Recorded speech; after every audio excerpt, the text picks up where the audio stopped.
Welcome to this explainer. We're diving straight into something that is poised to fundamentally shift the entire Australian real estate landscape.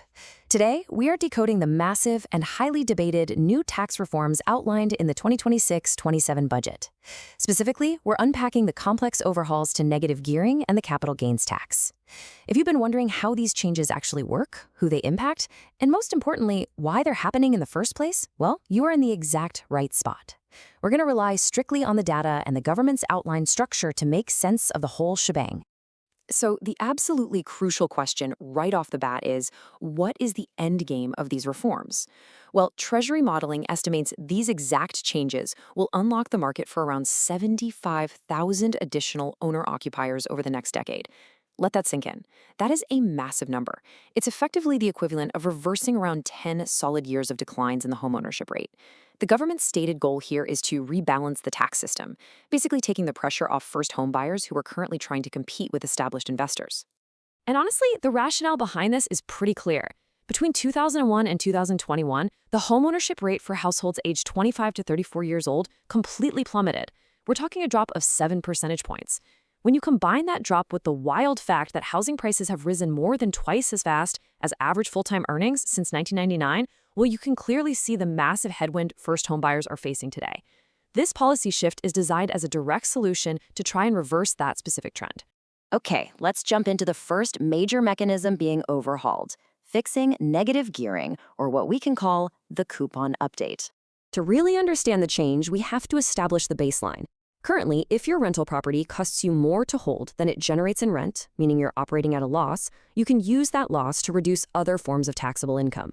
Most commonly, everyday folks use it to reduce the tax they pay on their regular salary and wages. For years, this system has heavily encouraged leveraged property investments, giving a distinct, powerful tax advantage to an investor that, frankly, simply isn't available to a young family trying to buy their first home. So, how do we make sense of the fix? Think of negative gearing like a giant tax discount coupon. Under the current system, you can take that coupon and apply it to your day job salary to pay way less income tax. But under the new rules starting July 1, 2027, you can no longer apply this coupon to your salary. Nope, you can only use it at the property store to offset other property income. You are officially quarantined to deducting property losses only against property gains. Now, a lot of people instantly panic here and think those losses just disappear into thin air. They don't. The budget explicitly states that if you have excess rental losses, you don't lose them entirely, you can actually bank them. You carry them forward to offset future residential property income or future capital gains. So if your property is losing money in its first few years, you keep those losses banked, and when the property eventually turns a profit or you sell it, you apply the discount then. It ensures investors can still claim a deduction for real costs like maintenance, just on a different timeline. Moving right along to the second massive pillar of these reforms, a new capital gains tax system, or adjusting the starting line. Currently, if you hold an asset for over 12 months, you get a flat 50% discount on your capital gains tax. But the new budget abolishes that flat discount for assets bought after the start date. Instead, it introduces cost-based indexation. What does that mean? It means calculating your taxable gains by adjusting the asset's original purchase value for consumer price index, or CPI, inflation. Interestingly, this isn't even a brand new idea. Returning to an indexation system is actually exactly how things worked in Australia between 1985 and 1999. The goal is to ensure investors are taxed on true economic gains, not just on the background inflation that occurred while they held the asset. Imagine you're running a race. The old flat 50% discount is basically like crossing the finish line, and the government just arbitrarily chops your taxable finish time in half, regardless of the economic weather during the race. Indexation, however, does something completely different. It adjusts your starting line forward to account for the headwind of inflation. You are only taxed on the real distance you ran, the real wealth you've generated, above and beyond normal inflation. It's a much more precise way to measure true profit. But there is a catch. A minimum tax rate of 30% will now apply to these real, post-indexation capital gains.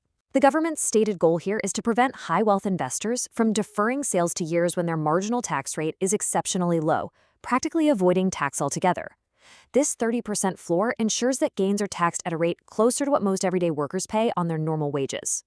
All right, because tax changes understandably cause a bit of anxiety, let's look at the transition timeline and exactly when these rules change. Here are the key dates you need to mark on your calendar. Milestone 1. Any property held or contracted before 7:30 p.m. on May 12, 2026 is completely grandfathered in, fully exempt from the negative gearing changes. Milestone 2 is the interim period. If you buy between May 12, 2026 and June 30, 2027, you can negatively gear the property during that short window, but only until we hit the final milestone. Milestone 3 is July 1, 2027. This is when the new rules universally kick in. From this date, negative gearing against your salary for established properties stops, and the new CGT indexation rules begin. Next up, let's talk about the one massive exception to all these new restrictions: the new build exemption, which is all about building more homes.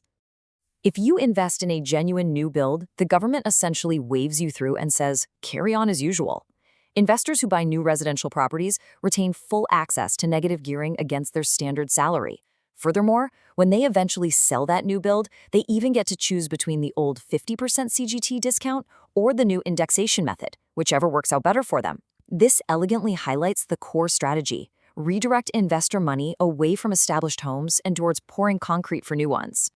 Hold your horses before you go out and buy a hammer, though, because the definition of a new build is incredibly strict.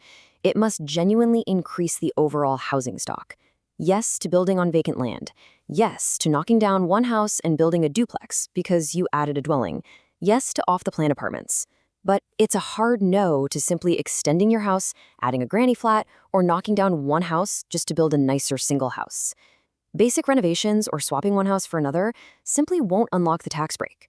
You absolutely have to add to the overall supply. So let's pull this all together with a quick current versus new system summary. Let's map out exactly how the rules of the game are fundamentally shifting. Under the current system, you can deduct property losses against your regular salary and get a flat 50% discount on gains. But post-July 1, 2027, you deduct only against property income, and your gains are adjusted for CPI with a 30% minimum tax floor. Unless, of course, you build a new home, in which case you keep the old benefits. The era of using an established, pre-existing house to wipe out your regular income tax bill is officially ending. And that brings us to the ultimate question, doesn't it? By leveling the playing field and by restricting these massive tax advantages to only those who actually build new homes, the government is deliberately reducing artificial investor demand for existing properties. Treasury says this will unlock 75,000 homes for owner-occupiers. But we have to ask, as these dates rapidly approach, will this truly be the ultimate blueprint for solving the housing crisis for the next generation?